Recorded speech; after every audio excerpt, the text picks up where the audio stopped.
ভালো আছি, খুব মোটের ওপর ছবি চলছে যখন ভালোই থাকতে হবে।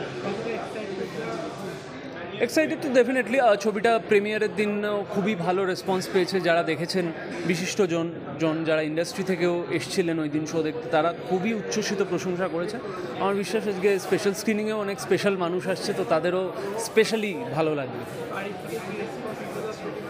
ফ্যামিলি, বন্ধুবান্ধব যারা এখন অবধি ছবিটা দেখেছেন তারা খুবই পজিটিভ কথাবার্তাই বলেছেন ছবিটা নিয়ে।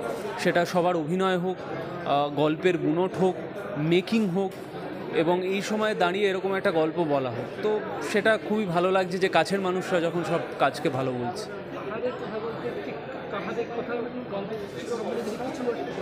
কিচ্ছু বলবো না, সেটা সিনেমা হলে এসে দেখতে হবে। কাহাদের কথা সেটা সিনেমা হলে অনেক বলে দিয়েছি, অনেক ইন্টারভিউতে বলে দিয়েছি, আর বলবো না। এবার হলে এসে বাকিটা দেখতে হবে।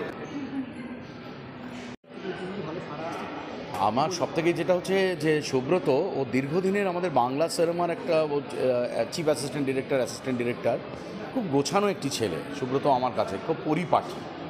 তো যখন সিনেমা করার কথা বললো তখনই আমার মধ্যে বেশ মনে হচ্ছিলো এটা ও কিন্তু একটা অন্য ধরনের বানাবে, কিন্তু ওর যে সাবজেক্টটা বেছে নেবে এটা আমি ভাবতে পারিনি। কারণ ওকে মূলত কমার্শিয়াল ছবি মানে যেরকম দেখি হিরো হিরোইন, গান, নাচ, এই ছবির যে সাবজেক্ট যারা দেখবে তারা কিন্তু পাশের লোককে বলবে।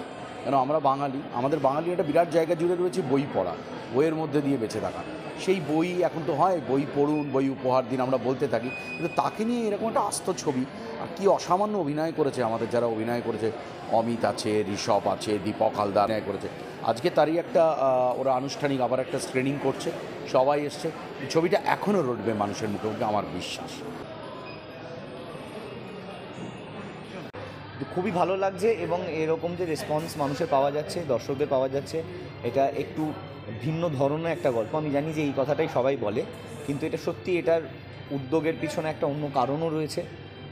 সেই মাধ্যমে একটা প্রশ্ন তোলার চেষ্টা করা হয়েছে। তো সেটা যে এরকম রেসপন্স পাচ্ছে, হাউসফুল যাচ্ছে মাল্টিপ্লেক্সেসে, এবং নন্দনে মানুষ এনজয় করছে, কোথাও একটা থট প্রভোকিং যেই জায়গাটা রয়েছে সেটা করতে পারছে, আশা করা যায় সেটা খুবই ভালো।